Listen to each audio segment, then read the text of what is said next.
Salam damai dan sejahtera bagi kita semua.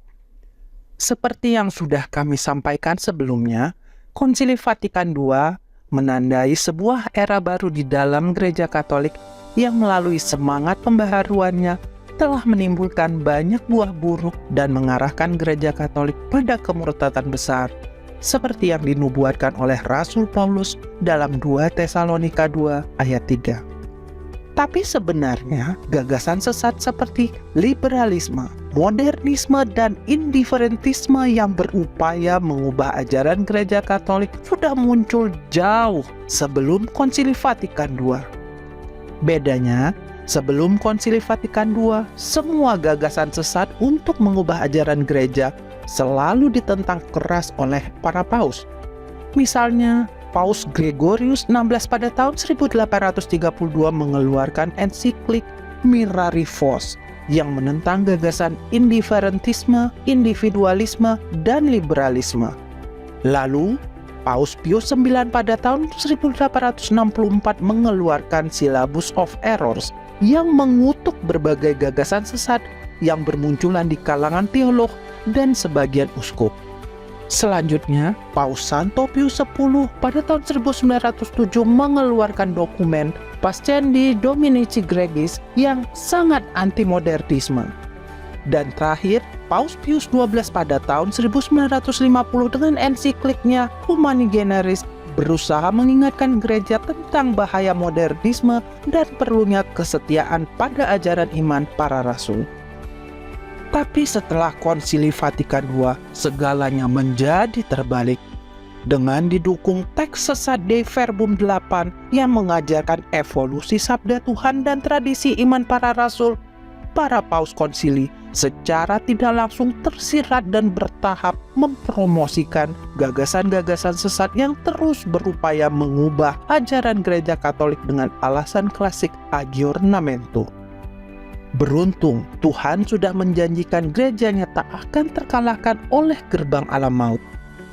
Di abad 4, ketika Gereja Katolik nyaris dikuasai ajaran bidat Arianisme, muncul Santo Athanasius yang berjuang keras mempertahankan ajaran iman para rasul.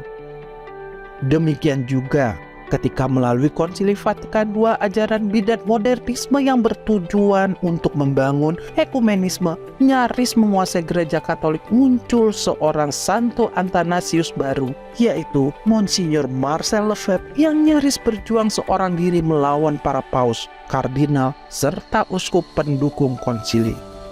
Dengan kesetiaan yang luar biasa pada Gereja Katolik, Monsignor Lefebvre menolak segala pembaharuan konsili dan dengan setia meneruskan ajaran iman para rasul melalui imam-imam tradisional SSPX yang didirikannya. Salah satu tanda kesetiaan itu ditunjukkan melalui keteguhannya untuk terus mengadakan misa Latin tradisional bersama dengan pengajaran iman Katolik tradisional. Monsignor Marcel Lefebvre meninggal dunia sebagai pejuang ortodoksi ajaran Gereja Katolik pada tanggal 25 Maret 1991, tepat pada hari raya Bunda Maria menerima kabar gembira. Kini, semangatnya untuk menjaga kesetiaan pada iman para rasul diteruskan oleh para uskup dan imam-imam SSPX yang tersebar di seluruh dunia. Jika Konsili Vatikan II dan para pendukungnya adalah tanda yang kelihatan dari pemenuhan nubuat terjadinya kemurtatan besar dalam 2 Tesalonika 2 ayat 3, maka Monsignor Marcel Lefebvre dan SSPX yang didirikannya adalah tanda yang kelihatan dari pemenuhan nubuat adanya sisa umat dalam Roma bab 11 ayat 5. Salah satu dampak dari perjuangan Monsignor Marcel Lefebvre adalah dikeluarkannya Motu Proprio Summorum Pontificum pada tahun 2007 oleh Paus Benedictus XVI yang kembali menghidupkan misa Latin tradisional di Gereja Katolik. Meski tidak banyak didukung para uskup termasuk uskup-uskup Indonesia yang kebanyakan modernis, misa Latin tradisional mulai dikenal oleh orang-orang Katolik terutama kaum muda. Dengan melihat berbagai buah buruk dari Missa Blaster Novus Ordo, banyak orang Katolik yang ingin setia pada imannya memilih untuk mengikuti misa Latin tradisional yang lebih sakral dan membangun semangat kekudusan. Semangat kembalinya sebagian orang-orang Katolik pada misa Latin tradisional tentu sangat menggembirakan dan layak didukung. Tapi harus diingat bahwa faktor pembeda utama dari sisa umat bukanlah liturgi misa, tapi ajaran iman. Ini perlu ditekankan karena ada komunitas Katolik yang konsisten menyelenggarakan misa Latin tradisional, tapi di saat yang sama mereka tetap menerima pembaharuan Konsili Vatikan II, misalnya FSSP dan ICRSS. FSSP atau Persaudaraan Imam Santo Petrus didirikan tahun 1988 oleh Paus Yohanes Paulus II untuk menampung ex-anggota SSPX yang keluar setelah Monsignor Lefebvre mentahbiskan uskup-uskup SSPX. Mereka yang tergabung dalam FSSP tetap dapat mengadakan misa Latin tradisional dan mengajarkan ajaran iman tradisional dengan syarat mereka menerima pembaruan Konsili Vatikan II.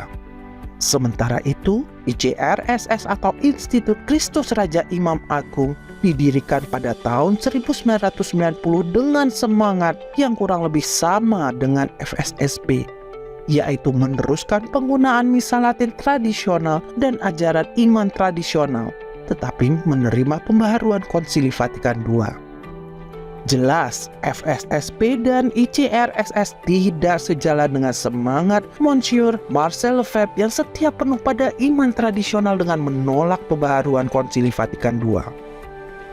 Dalam asumsi FSSP dan ICRSS, pembaharuan Konsili Vatikan II dapat ditafsirkan sejalan dengan ajaran iman tradisional. Tentu saja ini ilusi yang tidak masuk akal. Bagaimana mungkin ajaran iman para rasul yang tetap dan tidak boleh berubah dapat diperdamaikan dengan Konsili Vatikan II yang melalui Dei Verbum 8 justru mengajarkan evolusi sabda Tuhan dan tradisi para rasul? Itu jelas kontradiktif.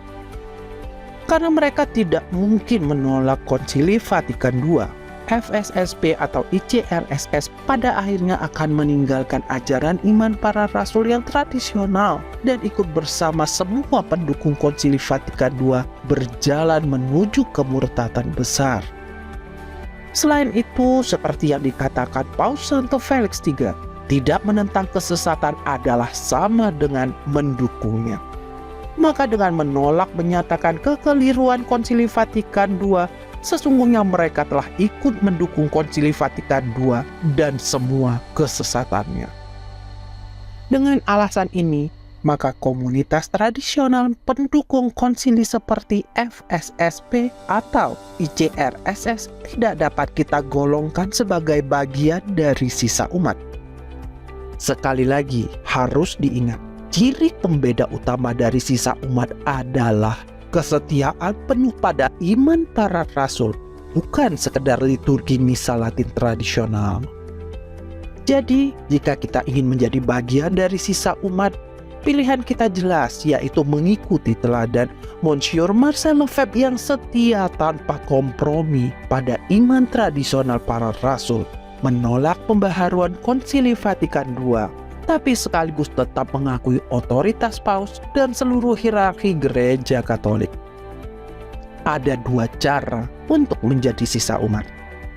Pertama, bergabung dengan komunitas SSPX yang didirikan oleh Monsignor Marcel Lefebvre jika itu memungkinkan. Dengan bergabung, kita bisa mengikuti misa Latin tradisional secara rutin dan juga dapat menerima sakramen-sakramen gereja lainnya dalam ritus dan rumusan yang benar tanpa tercemar pembaharuan Konsili Vatikan II. Sayangnya di Indonesia, komunitas SSPX saat ini baru ada di Jakarta. Dengan demikian masih banyak orang-orang Katolik di kota-kota lain di Indonesia yang rindu untuk menjadi sisa umat namun tidak dapat bergabung dengan komunitas SSPX. Cara yang kedua adalah dengan menjadi sisa umat yang independen. Pada tahun 2019, data jumlah imam-imam SSPX adalah sekitar 700 orang. Tentu ini tidak memadai untuk melayani kebutuhan sisa umat di seluruh dunia. Tapi tidak adanya kesempatan untuk bergabung dengan komunitas SSPX bukan halangan untuk menjadi sisa umat. Kita bisa menjadi sisa umat di mana saja dengan menerapkan prinsip setia pada iman para rasul, menolak Konsili Vatikan II dan semua pembaharuannya, serta tetap mengakui otoritas Paus yang sah. Di sini kita bisa menerapkan teladan Daniel yang hidup di pembuangan tanah Babel sebagai tipologi sisa umat. Daniel tetap taat dan mengabdi pada raja-raja Babel yang pagan. Demikian juga kita tetap mengakui otoritas Paus dan hierarki gereja Katolik yang mendukung konsili. Sama seperti Daniel yang menolak perintah Raja Babel untuk mencemarkan imannya dengan penyembahan berhala. Demikian juga kita menolak perintah siapapun untuk mentaati ajaran Konsili Vatikan II yang menyesatkan, karena kita harus lebih taat kepada Tuhan daripada kepada manusia. Daniel menolak untuk makan santapan dari hidangan raja karena ia tidak ingin menajiskan dirinya dengan makanan yang dilarang dalam iman Yahudi. Ia memilih untuk makan sayur, kacang-kacangan, dan minum air. Begitu juga ketimbang kita mengikuti misa Blasteran Novus Ordo yang tercemar, lebih baik kita menggantinya dengan menguduskan diri melalui devosi-devosi Katolik seperti doa Rosario, doa Mazmur Yesus, dan lain-lain. Jadikan penderitaan kita yang tidak dapat menerima tubuh Kristus melalui misa kudus sebagai proses malam gelap yang harus kita lalui dengan rela demi pemurnian kita sebagai sisa umat-Nya.